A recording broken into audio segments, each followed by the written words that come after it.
गुरुजी शुक्राना, गुरुजी लख लख शुक्राना, अनंतम शुक्राना।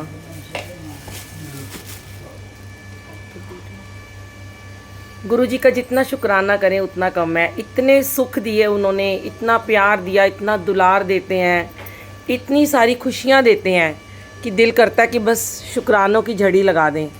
इतने उपकार किए हैं ना गुरुजी ने हमारे ऊपर कि कोई भी हम उसका कर्जा कभी चुका नहीं सकते हैं। क्योंकि वो भजन है बड़ा प्यारा, जे तू ना फड़दा साडी मां असा रुल जाना सी, सानू किदे ना मिलदी था असा रुल जाना सी।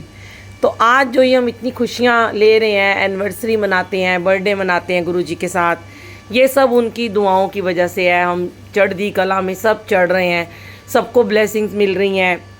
गुरुजी ने कभी किसी के पाप पुण्य नहीं देखे हैं कि कौन कितना पापी है और कितना ही वो पुण्य करता है या कितना भला करता है। तो गुरुजी ने सबको ब्लेस किया हुआ है। शुक्राना गुरुजी, लख लख शुक्राना, अनंतम अनंतम शुक्राना। और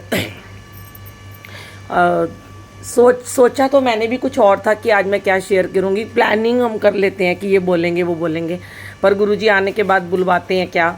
घर से जब निकल रही थी तो एक माइंड में एक थॉट आया कि भोग कैसे लगाते हैं। फिर वो मैंने छोटी सी एक रील बनाई और डाल दी। तो गुरुजी, कई लोग क्वेश्चन करते हैं भोग कैसे बनाएं, हम भोग कैसे लगाएं। तो कई लोगों के थॉट्स होते हैं कि अपने ही बर्तनों में भोग लगा देते हैं हम, जूठे बर्तन जिसमें हम खाते हैं। गुरुजी महाराज, थोड़ी दिन को बोलो रुक जाओ आंटी, रुक जाओ थोड़ी देर। गुरुजी महाराज इतना परमात्मा है, वो परम पिता, महादेव, देवों के देव, महाशिव। जब गुरुजी, इसका मतलब ये नहीं है कि वो हमारे घर में बैठे हैं, वो हमारे फैमिली मेम्बर हैं, सब यही कहते हैं, लेकिन उनका रुतबा तो ऊंचा है। अब आपने सुना अभी, गुरु दा रुतबा सब तो ऊंचा, इसकी कृपा का पार नहीं। तो जब गुरु हैं वो पार ब्रह्म है, तो उनको मंदिरों में, भगवान को गुरुद्वारे में अलग ही बर्तनों में भोग लगाया जाता है। तो हमेशा गुरुजी के बर्तन अलग होने चाहिए। और आज एक और गुरुजी ने थॉट दिया कि जैसे ही वो ब्रेड पकौड़ा आया तो आंटी के बेटी ने कहा इन्होंने कि ये खा नहीं सकती हैं, तो इनको मुंह में कुछ प्रॉब्लम है। तो आपको पता है जब गुरुजी एक ही बात कहते हैं कि जो भी आप यहाँ पे प्रसाद मिलता है वो खाते हो तो आपकी बीमारियाँ ठीक होती हैं। फिर मेरे मन में ये भाव दिया, गुरुजी मुस्कुरा रहे थे कि जब आपको पता है कि अगर आप ब्रेड पकौड़ा नहीं खाते हो तो आपने आज लंगर में बनवाया ही क्यों है। फिर आप वो चीज़ बनवाते जो आप इजीली खा सकते थे, वो गुरुजी ने बनवाया है। मानते हो ना इस बात को कि आपने लंगर प्रसाद नहीं बनाया, ना बनवाया, वो किसने बनाया? गुरुजी ने। और भोग किसने लगाया? सबसे पहले गुरुजी ने। और जब आपको गुरुजी ने भोग लगा लिया उसको, चाहे वो फिर उसमें पत्थर हो, चाहे ईंटें हों, चाहे मिर्चें हों, चाहे कुछ भी हो, तो आपको खाना ही पड़ेगा। आप उसको नकार नहीं सकते, आप अपना प्रसाद किसी को दे नहीं सकते हो, क्योंकि वो आपके मन में गुरुजी ने डाला था कि आपको ब्रेड पकौड़ा आज बनाना है। हमने तो आपको नहीं कहा ब्रेड पकौड़ा, हम तो कहते हैं चाय के साथ बिस्किट रख दो, वो भी मत रखो, खाली चाय रख दो। लेकिन गुरुजी का हुक्म हुआ होगा ये वाला लंगर प्रसाद आज खाना है, तो आपको तो सबसे पहले खाना ही पड़ेगा। आप जितना मर्जी को बोलो मैं नहीं खाऊंगी।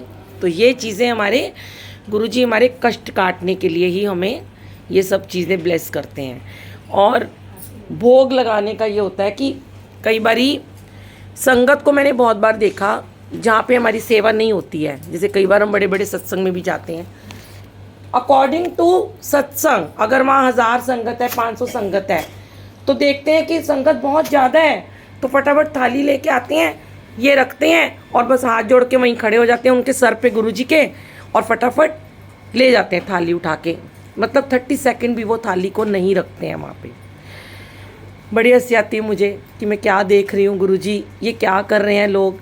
एक तरफ तो कहते हैं गुरुजी लाइव है हमारे लिए, गद्दी पे बैठे हैं, उनको 1 मिनट का भी समय नहीं दिया आपने खाना खाने के लिए, टाइम ही नहीं दिया उनको। कम से कम 10 मिनट तक थाली उनके सामने रखो और बैठ जाओ, उनके करीब साइड में बैठ जाओ, ये नहीं उनके सर पे खड़े नहीं रहते हैं। अब हमारे घर में अगर कोई आ रहा हो, खाना खा रहा हो, कोई मेहमान आए, हम उसके सर पे थोड़ा खड़े रहेंगे, कब ये फटाफट खाए, कब हम इसके बर्तन उठाएं। ऐसे ही हम सेवादारों को कहते हैं, अगर कोई चाय प्रसाद पी रहा होता है, उसका चाय ग्लास पी रहा है, खा रहा है, वो उसके सर पे मत खड़े हुआ करो, उसको आराम से खाने दो, बाद में डिस्पोजेबल उससे ले लो। ये नहीं कि खड़े सर पे खड़े हो तो जल्दी पिए और मैं लेके अपना काम ख़त्म करूँ। तो कई बार सेवादार क्या करते हैं, अपना काम निपटाते हैं कि इतनी संगत आई है, सबको लंगर खिलाना है, जल्दी जल्दी गुरुजी को फटाफट लेके भागो। ऐसे नहीं होता। हमेशा गुरुजी के जो भी होस्ट होते हैं वो बैठें ज़मीन पे, आंखें बंद करें, और जो भी आपने भोग प्रसाद बनाया है तो उसको आप मन में एक एक निवाला तोड़ो, अपने मन से। दाल लगाई है, अब गुरुजी के मुंह में डाल रहे हो, सब्जी लगा रहे हो, चटनी लगा रहे हो, सलाद खिला रहे हो, बड़ा प्रेम से, बहुत प्रेम उमड़ेगा देखना। और जिस प्रेम से आप मन से उन्हें भोग लगा रहे हो, फिर मीठा प्रसाद खिला रहे हो, तो गुरुजी बहुत खुश होते हैं और वो आपके हाथ से खाते हैं वो भोग। जैसे हम अपने घर में लंच या डिनर करते हैं तो हम कितने रिलैक्स होके करते हैं। हमें 10 मिनट चाहिए, आधा घंटा भी लगाते हैं, टीवी में मनपसंद सीरियल आ रहा है, चलो आधा आधा घंटा लगा के आराम आराम से खाते रहते हैं। तो गुरुजी ने कोई बड़े माड़े कर्म करे हैं कि उनको 1 मिनट में भोग लगा के उठा लेते हो आप उनका? ऐसे नहीं करना होता। भोग लगाने के समय बिल्कुल एकदम वो भाव मन में, बिल्कुल प्यार वाला, प्रेम वाला भाव होना चाहिए कि मेरे मालिक, ये प्रसाद आपके लिए बना है, आपने ही बनाया है, हम होते कौन है इसको बनाने वाले? ये तो आपने हमारी किचन को आके ब्लेस किया, चाहे वो हलवाई थे और चाहे वो हमने खुद बनाया, चाहे वो संगत बना के लाई है। आप बड़े प्रेम से इसको भोग लगाओ और ये सारी संगत में वर्ताने की कृपालता करो, ताकि सबके दुख दर्द ख़त्म हो जाए। क्योंकि गुरुजी का लंगर प्रसाद तो आपको पता ही है, दुख दर्द ही तो ख़त्म करता है। फिर कई संगत के मन में ये भाव आता है कि चलो एंड में पहुंच जाएंगे, लंगर प्रसाद खाएंगे और बीमारियों से मुक्ति हो जाएगी। ऐसे नहीं होता। नुकसान आपका है। एक तो आप लेट आए और ऊपर से आपको ब्रेड पकौड़ा और चाय भी खानी है और उसके बाद अब फिर लंगर भी खाना है। पेट आपका है, कहाँ लेके जाओगे उसको बताओ। फिर आप कहोगे हम नहीं खाएंगे, हम कहेंगे खाओ। तो एक नियम बना हुआ है सत्संग का कि आते ही आपको जल प्रसाद दिया जाता है, फिर आपको चाय दी जाती है, वो 1 घंटे में हजम हो जाता है, तभी आपको लंगर खाने का वक्त मिलता है। और सबसे बड़ी बात, लंगर प्रसाद, चाय प्रसाद एक साइड बाई चीज़ है कि हाँ वो ब्लेस कर रहे हैं, पर उससे पहले जो आपने यहाँ शब्द गुरबानी सुनते हो, जो सत्संग में बैठ के सत्संग की महिमा को सुनते हो, गुणगान गुरु का, वो आपको ब्लेस करता है। आपने अगर वो वाणी ही नहीं सुनी, आप समय से पहुँचे ही नहीं, आपने गुरबानी का आनंद ही नहीं लिया, तो क्या आपको खाली लंगर खाने से थोड़ा ना आपके दुख दर्द दूर हो जाएंगे? पहले तो आपको गुरबानी का रस लेना पड़ेगा। और वो कहते हैं अच्छी संगत बहुत मुश्किल से मिलती है। अगर हम साध के संग संगत करते हैं ना, साध कौन है, साधु कौन है? आज गुरुजी हैं। संगत कौन है? हम हैं। साध और संगत मिल गए तो सत्संग बन गया। जब हम साध का संग करते हैं तो हमारे कर्म जो है, माड़े कर्म, जो हमारे बुरे कर्म हैं, वो जल के राख हो जाते हैं।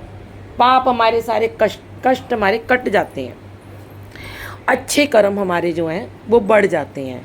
और यही अगर हम बुरी संगत करते हैं, अब दो तरह के लोग होते हैं। सपोज़ करो मैं ही हूँ, मुझे एक बुलावा आ रहा है कि सत्संग में आ जाओ, और एक तरफ से मुझे बुलावा आ रहा है कि चलो आज वहाँ पे किट्टी है, वहाँ पे आ जाओ, या वहाँ पे कोई पार्टी है, वहाँ पे आ जाओ।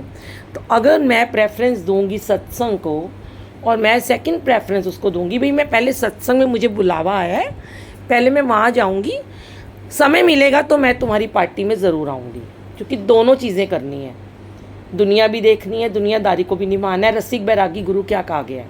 यही कहा गया है, बैराग में गुरु जी, बाद में रस में डूब जाते हैं। जाओ अपनी अपनी ज़िंदगी जियो, अपने अपने कर्मास करो, ड्यूटी पूरी करो, घर बार को भी देखो और रिश्तेदारी को भी देख लो।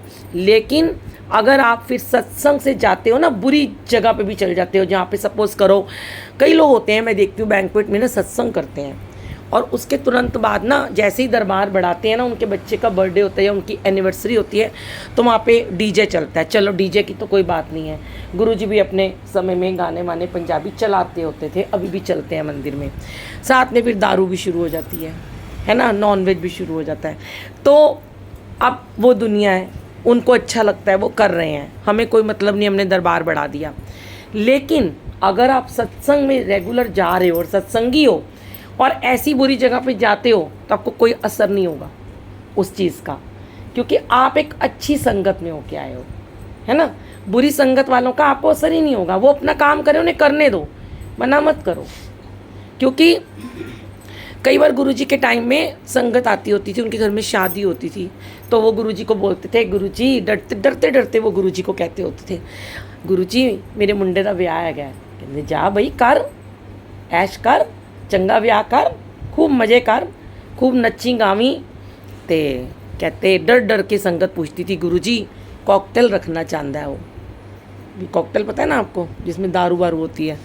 तो कहते गुरुजी कहते थे कि कोई ना लान दे पैग, तू भी ला लै 2-4, की होया, कोई गल नहीं, जो तेनू चंगा लगे वो कर। गुरुजी ने हमेशा एक ही बात कही, चंगा खाओ, चंगा पाओ, चंगी सोच रखो, ऐश करो, जाओ कल्याण किया। क्यों कहते थे वो चंगा खाओ चंगा पाओ? वही उन्होंने कभी ये नहीं कहा महंगे महंगे वस्त्र पहनो। चंगा मीन साफ सुथरे धुले हुए प्रेस किए हुए कपड़े पहनो, 2 जोड़े हैं 2 कोई अच्छे से पहनो, लेकिन सबसे पहले अपनी सोच को अच्छा रखो, अपनी सोच को चंगा करो। अगर तुम अच्छा पहन रहे हो, अच्छा खा रहे हो, दुनिया में जा रहे हो, तुम्हारी सोच ही अच्छी नहीं है, छोटी सोच है, लोगों से द्वेष करते हो, ईर्ष्या करते हो और प्रतिस्पर्धा करते हो, होड़ में लगे रहते हो, निंदा चुगली, सबसे बड़ी बात कितनी निंदा चुगली करते हो। अगर तुम किसी की निंदा चुगली कर रहे हो, इतने सुंदर सुंदर सत्संग में बन के आके, उसके बावजूद भी सत्संग से बाहर निकलते ही अभी गली में कदम नहीं रखा और निंदा चुगली शुरू हो गई, तो आपका सत्संग में जाने का भी कोई फ़ायदा नहीं है। तो गुरुजी कहते हैं ऐसे लोगों की हमारे दरबार में कोई जगह ही नहीं है, और गुरुजी के आंगन में तो वैसे ही उन लोगों की जगह नहीं है। तो इसलिए गुरुजी हमेशा एक ही बात कहते हैं कि मैं तुम्हारे दुख दर्द दूर करने आया हूँ इस दुनिया में, करता ही रहूँगा, तुम चाहे मुझे मानो या ना मानो। आप गुरुजी को कभी भी मानो या ना मानो, उनको आपसे कुछ लेना देना नहीं है। अगर आज आप सत्संग में आए हो, आप राधा स्वामी को मानते हो, आप कान्हा जी को मानते हो, वृंदावन जाते हो, आपके मन में यहाँ बैठ के ये भाव आता है कि मैं तो गुरुजी को नहीं मानता, पर मैं आ गया क्योंकि मुझे इन आंटी ने बुलाया था, कोई बात नहीं, आपको गुरुजी तब भी प्यार करेंगे, क्योंकि आपने एक भाव से यहाँ बैठ के उनका सत्संग सुना, और जो आपको यहाँ प्रसाद मिला वो आपने बड़े प्रेम से खाया, जैसे आपको सेवादार ने कहा, आपने मान लिया उसका कहना। गुरुजी को क्या चाहिए? गुरुजी कहते हैं मांगो नहीं मानो, जो गुरुजी ने वचन कहे हैं उनको मानो। कि उन्होंने क्या कहा? सत्संग में आओ, बानी सुनो, और आराम से सात संगत में बैठ के अपनी लिव लगा लो, अपना कनेक्शन बनाओ परमात्मा से 1 to 1। कोई मीडिएटर नहीं है। अपने अहंकार को, घमंड को, गुस्से को जुतियों के साथ बाहर उतार के आया करो। इस दरबार में आते हो नीवे हो के आओ, यहाँ कोई वीआईपी नहीं है। हम क्यों कहते हैं कि ज़मीन पे बैठो? हम अपने लिए नहीं कहते संगत जी। बहुत सारी आंटियाँ ज़मीन पे आके बैठ भी गई थी, पर फिर उठ के अंदर जाके बैठ गए। यहाँ पे अगर आप ज़मीन पे बैठते हो तो आपकी घुटने, बैक सब ठीक होनी शुरू हो जाएगी, गारंटी से हो जाएगी। जो लोग 20-20, 30-30 साल ज़मीन पे नहीं बैठे हैं ना, और जो वो गुरुजी के सत्संग में जाके धरती पे बैठ के सत्संग सुनते हैं, उनकी सारी बीमारियां दूर हो चुकी हैं, इंक्लूडेड मी। मैं सामने बैठी हूँ कि मुझे देख लो, मैं इतनी बीमार रहती थी, कभी बैठ नहीं सकती थी, खड़ी नहीं हो सकती थी। बहुत लोगों के गुरुजी ने कष्ट काटे हैं। गुरुजी के टाइम पे भी लोग कुशन दबा दबा के जाते थे सत्संग में, छुपा छुपा के, और गुरुजी कहते थे कुशन कट बाहर सुट के आ, और वहाँ पे बिठाते थे। और फिर जिसको ज़्यादा दर्द होती थी ना, तो उसको कहते थे चलो नाचो खड़े होके, डांस कराते थे उससे। जैसे सत्संग के बाद हम भी कहते हैं चलो एक शुक्राना खड़े होके डांस कर लो। वो भी गुरुजी एक्सरे करते हैं आपकी बॉडी का। यहाँ पे कोई अवार्ड नहीं मिलता किसी को नाचने गाने से, या कोई, देखो अब कई बार मैं तो रोज़ जाती हूँ सत्संग में, हम रोज़ डेली जाते हैं। कई बार मैं सोचती हूँ वही दरबार, वही गद्दी, वही रंगोली, वही गुरुजी, वही गाने, वही पंजाबी, वही शुक्राने, वही शब्द गुरबानी।